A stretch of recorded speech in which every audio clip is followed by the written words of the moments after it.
Bismillahirrahmanirrahim. Assalamualaikum warahmatullahi wabarakatuh. Perkenalkan, nama saya Nida Muti Atifah. Hari ini saya diminta oleh teman-teman dari Project Ukhuwah untuk sedikit sharing-sharing tentang mempersiapkan diri menjadi istri dan ibu yang diridhoi Allah. Apa sih yang akan kita bahas hari ini? Nah, karena sesuai dengan judulnya ya, jadi kita akan membahas tentang dua peran ini. Yang pertama adalah peran sebagai istri dan seperti apa tugasnya. Kemudian persiapan saat diamanahi menjadi seorang ibu yang merupakan madrasah pertama bagi anaknya. Nah, sebelumnya, kenapa sih kita harus mempersiapkan diri khususnya terkait menikah dan menjadi ibu dan istri gitu ya. Mungkin saya sedikit sharing gitu. Jadi dulu saya kan memang alhamdulillah menyiapkan nikah itu dari zaman kuliah, dari awal kuliah.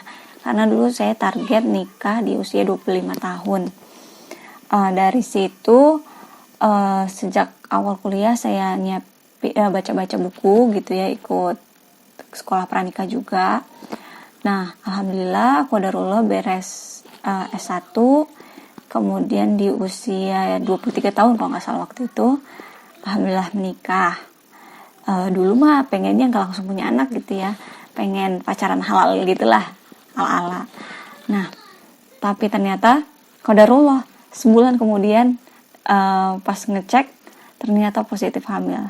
Masya Allah ya, di situ saya ya senang iya, tapi kaget juga iya gitu. Kenapa? Soalnya ya memang saya nggak berencana secepat itu. Tapi ternyata qadarullah ya Allah ngasihnya secepat itu.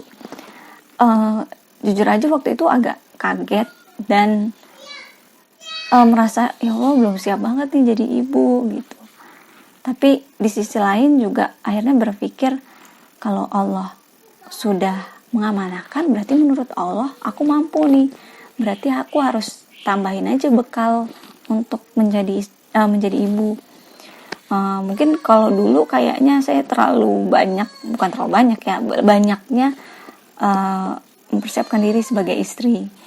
Nah, baca-baca buku tentang menjadi ibu atau baca soal parenting, atau mungkin berinteraksi dengan anak kecil itu jarang. Jadinya benar-benar kaget pas harus jadi calon ibu gitu. Dari situ saya mulai mempersiapkan dan jadi menyadari juga, oh ternyata nggak cuma jadi istri aja nih yang harus dia siapkan, tapi menjadi ibu juga harus disiapkan gitu. Karena benar-benar di dalam dua peran ini ada tantangannya tersendiri yang kita nggak tahu seperti apa, dan itu memang benar-benar harus kita siapkan. Jadi kenapa juga harus dipersiapkan? Karena kita balik lagi ke Al-Quran dan hadis. Di hadis, di riwayat Bukhari dan Muslim disebutkan, ini kita langsung fokus ke yang kuning-kuning yang saya udah tandain ya, karena sesuai dengan tema hari ini. Setiap kalian adalah pemimpin dan akan dimintai pertanggungjawaban atas yang dipimpinnya. Seorang istri adalah pemimpin di dalam rumah tangga suaminya dan terhadap anak-anaknya, dan dia akan dimintai pertanggungjawaban atas mereka. Di sebelum pernyataan ini juga kan disebutkan kalau peran suami itu sebagai pemimpin. Nah, jadi sebenarnya ketika di rumah tangga nggak cuman suami aja yang dapat amanah untuk memimpin. Kita sebagai istri juga diamanahkan untuk memimpin. Cuman kalau suami itu untuk keseluruhan rumah gitu ya. Kalau kita istri lebih ke spesifik ke rumah, urusan rumah, kemudian terhadap anaknya juga dan terhadap diri kita juga tentunya. Itulah kenapa, karena kepemimpinan kita akan diminta pertanggungjawabannya. Nah, kita harus nyiapin nih biar kita bisa menjalani peran sebagai istri dan sebagai ibu dengan baik. Nah, sebelum kita bahas soal spesifiknya tentang peran sebagai istri dan ibu, kita bahas dulu 7 macam persiapan menikah. Jadi ini 7 macam persiapan yang alhamdulillah kami dari Pyramid Talk rangkum gitu ya. Kalau udah baca-baca dari buku Ustadz Salim Afillah, Ustadz Fauzil Adim, itu biasanya antara 5-6 poin. Nah, ini kami kembangkan lagi. Mungkin saya akan bahas spesifiknya untuk para muslimah atau calon istri dan calon ibu. 7 macam persiapannya. Yang pertama adalah persiapan ruhiyah atau spiritual. Jadi persiapan bagaimana kita meluruskan niat, kemudian kita mengenal lagi kenapa sih kita harus menikah, emang perintah Allah seperti apa, sunnah Rasulullahnya seperti apa, kemudian syarat-syarat menikahnya seperti apa. Nah, itu perlu kita syarat menikah dalam Islam gitu ya, itu seperti apa, itu yang kita perlu ketahui. Kemudian persiapan ilmu, banyak persiapan misalnya menjadi istri itu gimana, peran-perannya apa aja, kita cari tahu. Kemudian kalau menikah itu terkait komunikasinya dengan dengan pasangan gimana, kemudian persiapannya apa aja, kayak sekarang kita lagi pelajari, itu termasuk persiapan dari ilmu. Yang ketiga ada persiapan mental. Persiapan mental atau psikologis kita, gimana nanti kita akan menghadapi rumah tangga itu sendiri. Jadi misalnya nanti kita kan akan menjadi istri, akan menjadi ibu. Nah, persiapan mental seperti apa yang kita harus siapkan, itu kita benar-benar harus menyiapkan diri gitu, agar nanti kalau menikah dan punya anak kita siap gitu. Nah, poin keempat ini sebenarnya bagian dari persiapan mental, cuman kadang kita agak terlupa gitu ya. Jadi makanya dibikin 1 poin khusus, persiapan menjalani peran. Nah, ini sesuai dengan yang kita bahas hari ini. Jadi kalau perempuan, peran secara spesifiknya menjadi istri, menjadi ibu. Sebenarnya peran yang lain juga ada, kayak misalnya menjadi menantu, menjadi ipar dan tetangga misalnya, itu masuk di situ. Kemudian yang kelima ada persiapan fisik. Persiapan fisik ini kalau untuk perempuan biasanya lebih kayak cek kesehatan, misalnya perempuan haidnya gimana, lancar atau enggak, kemudian keputihan enggak, terus pola makannya gimana, olahraganya gimana, itu berkaitan dengan persiapan fisik.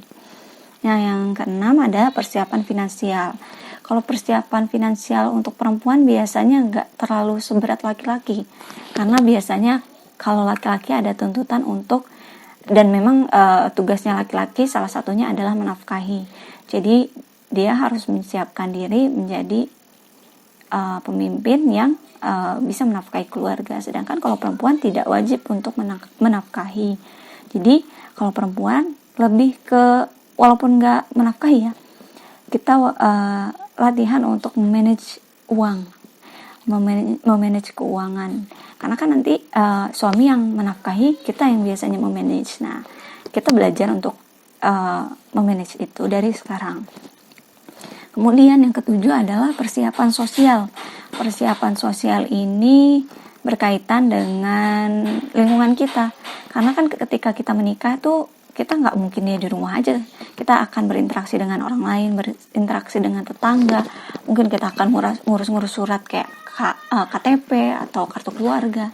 Nah, itu dari sekarang kalau bisa kita belajar berorganisasi, berinteraksi dengan orang lain, berinteraksi dengan tetangga, biar nanti kalau udah menikah kita nggak kagok lagi gitu.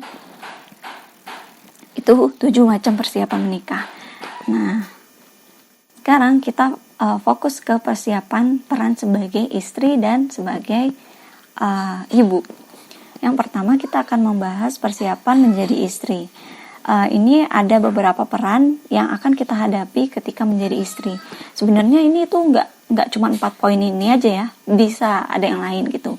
Cuman kali ini saya menyebutkan hanya 4 poin ini aja. Yang pertama peran menjadi istri adalah menjadi teman diskusi dan bertukar pikiran. Jadi kita kan sebagai istri itu kita bukannya di belakang suami gitu ya, tapi kita sebisa mungkin berada di samping suami. Jadi gunanya kita di samping suami, kita menjadi teman bagi suami untuk bisa berdiskusi, bertukar pikiran. Tetap keputusan mungkin lebih banyak terkait rumah tangga ya. Keputusan ada di suami. Tapi kita juga tetap perlu belajar mengambil keputusan dan ya lebih ke sharing-sharing aja. Karena kalau kita manut-manut aja, suami juga kan ya kurang seneng gitu ya. Kita juga perlu mengeluarkan ide-ide kita seperti itu. Yang kedua, ada menjadi penopang suami saat ujian menyapa. Ya namanya rumah tangga, kehidupan nggak mungkin mulus-mulus aja gitu ya. Kita pasti diuji karena setiap manusia itu akan diuji gitu ya. Nah dari sini ketika suami mendapatkan ujian, sebisa mungkin kita menjadi penopang. Bagaimana kita akhirnya memahami suami, bagaimana ketika dia mendapatkan masalah, seperti apa peran yang bisa kita lakukan. Misalnya ya cuma sekedar menenangkan, kemudian memberikan minuman, atau misalnya memberikan perhatian gitu. Nah itu mungkin kita perlu tahu juga kira-kira kalau suami mendapatkan masalah itu gimana ya sikapnya. Nah ini perlu kita cari tahu. Ini nanti terkait psikologis suami istri itu beda-beda. Poin ketiga, menjadi ladang pemenuhan kebutuhan biologis suami. Nah ini yang memenuhi kebutuhan biologis ya terkait berhubungan seksual, kemudian juga sebenarnya nggak hanya biologis saja ya, kebutuhan fisiologisnya juga gitu, karena bukan istri aja yang butuh perhatian dan kasih sayang, tapi suami pun juga gitu, dan perlu kita berikan cinta seterusnya gitu. Yang keempat adalah menjadi penopang dakwah bagi suaminya. Nah kalaupun suami juga kan pasti berdakwah ya di lingkungannya, ya minimal kalaupun yang tidak berdakwah yang berat atau gimana, tapi setidaknya ketika beliau menyampaikan kebaikan di lingkungannya, itu kan termasuk berdakwah juga ya. Nah itu kita juga menopang, mendukung suami untuk berdakwah di lingkungannya gitu. Dan berdakwah ini sebenarnya bisa macam-macam kan gitu. Oke, ini persiapan menjadi istri. Selanjutnya, tugas seorang istri. Nah, apa? Ada beberapa hal yang bisa saya sebutkan. Yang pertama adalah menaati dan menghormati suami. Ini tugas utama seorang istri banget ya, kewajiban.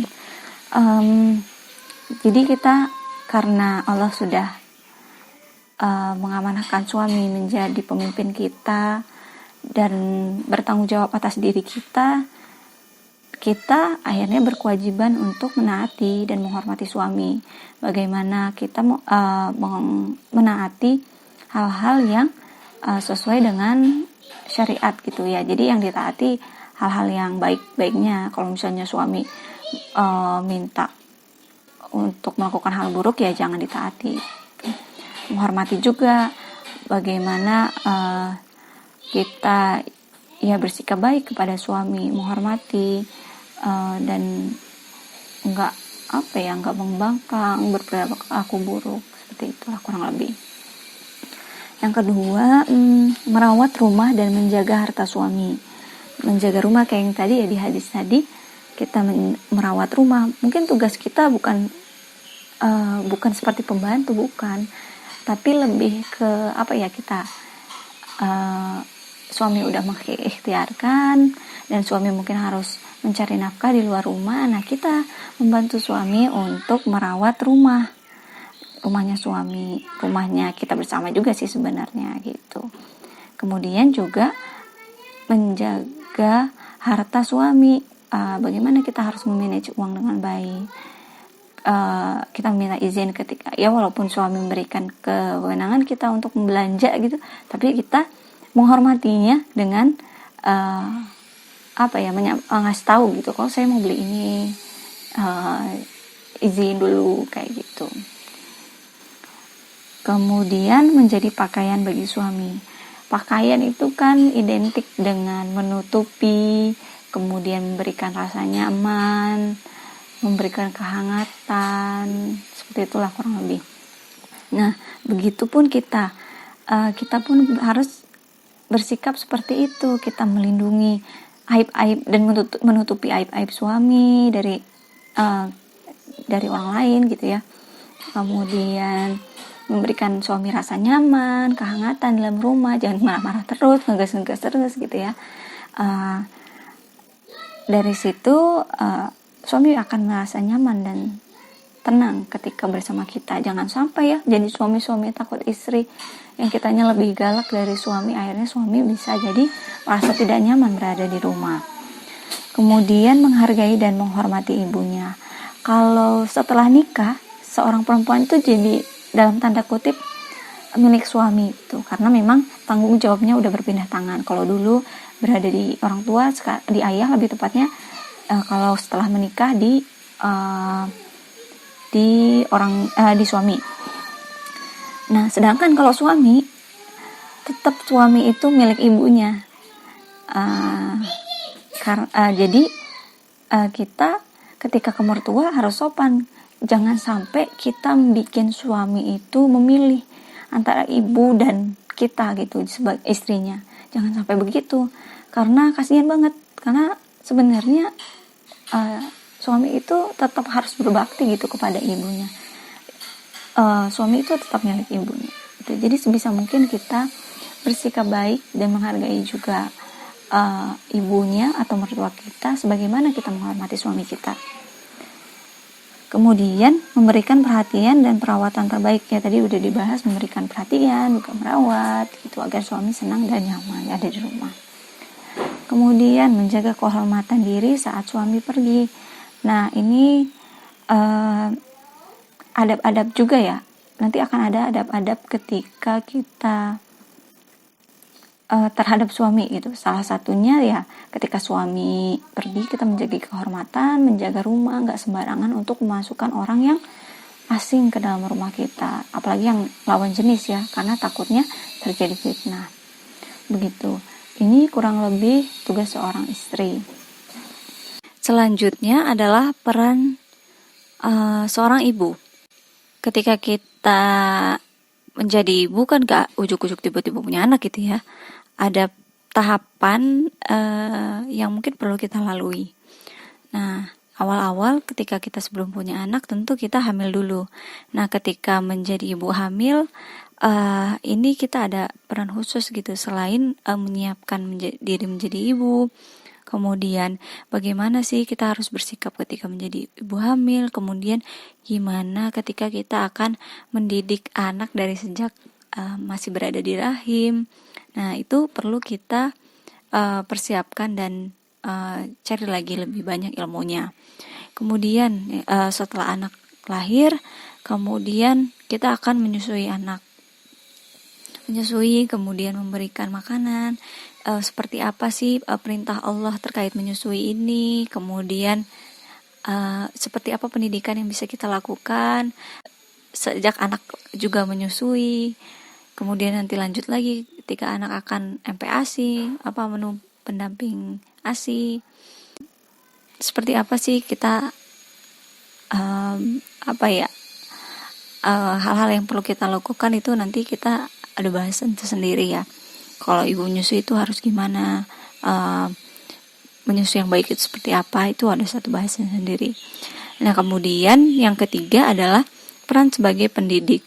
Al-Ummu Madrasatul Ula, jadi kita memang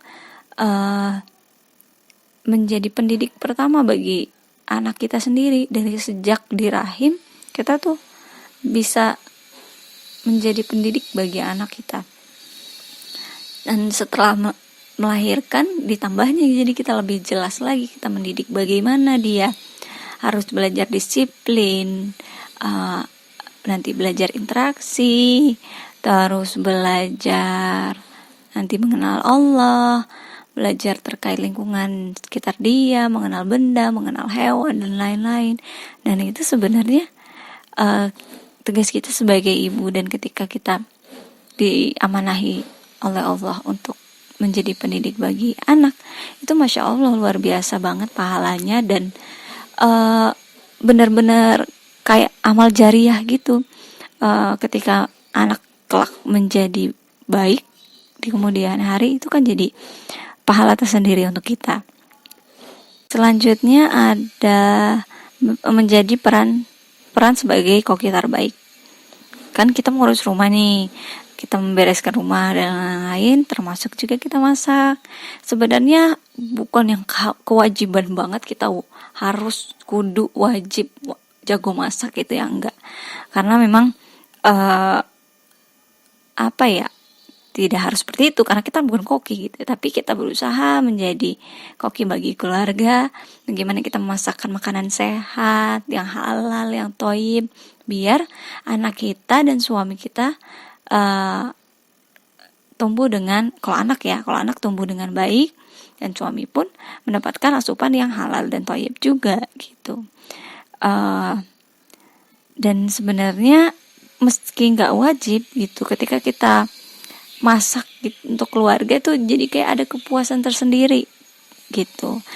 Jadi mungkin dari sekarang kita belajar untuk masak, gimana masak yang sehat, biar nanti ketika berumah tangga kita bisa menyajikan makanan atau hidangan terbaik untuk keluarga gitu. Yang kelima, peran sebagai manajer keuangan. Sebenarnya berkaitan juga dengan yang tadi ya, kita memanage keuangan yang suami berikan, dan bagaimana memanage nantinya uang ini akan kita investasikan untuk pendidikan anak gitu. Karena Masya Allah pendidikan anak ini bagaikan investasi ya, ketika kita bisa memberikannya dengan tepat, insya Allah jadi amal jariah juga. Kemudian ini mau bahas sedikit apa yang sebenarnya akan terjadi ketika kita menjadi ibu gitu ya. Karena yang saya rasakan juga, ternyata kalau persiapan jadi istri, yang kita nggak bisa membandingkan sih lebih berat mana gitu. Cuman ketika menjadi ibu, jadi kita lebih menantang. Nah, yang pertama, ketika kita menjadi ibu tuh, dirimu bukan milikmu lagi. Jadi benar-benar kita itu kan ada amanah anak nih.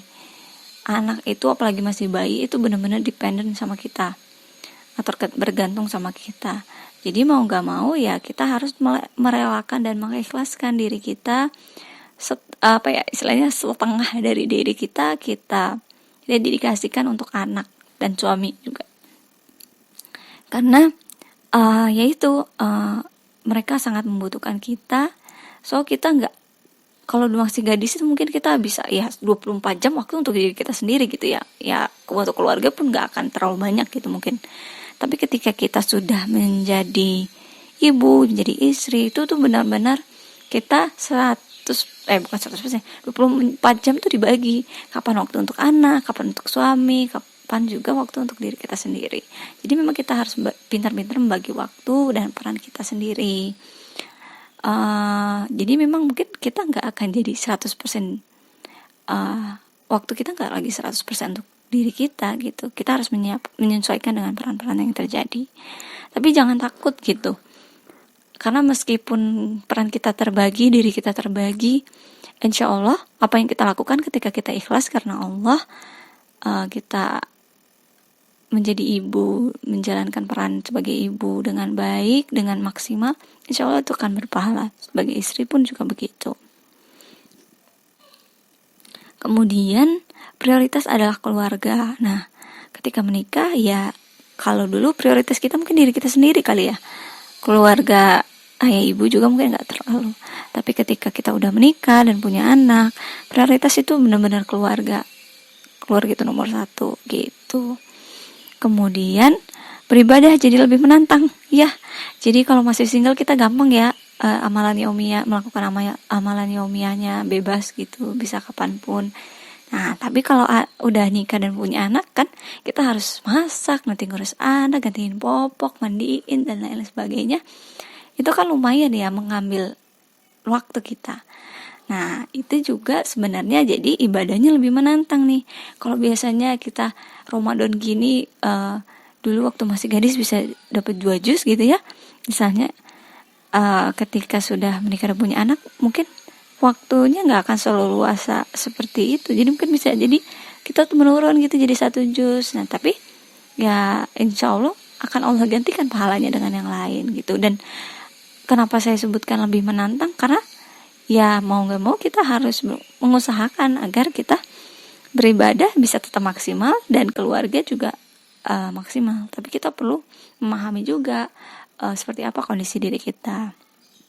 Kemudian tetap bisa produktif dan mengaktualisasikan diri namun tidak meninggalkan peran utama. Jadi memang jadi ibu boleh banget dan harus sih sebenarnya tetap produktif dan mengaktualisasikan diri gitu. Karena kalau kita tidak seperti itu, kita benar-benar jenuh menjadi ibu dengan rutinitas itu aja gitu. Jadi sebisa mungkin kita lebih produktif dan kita tetap bisa mengaktualisasikan diri. Cuman, nah kita tetap nggak meninggalkan peran utama, peran kita sebagai ibu. Jadi mungkin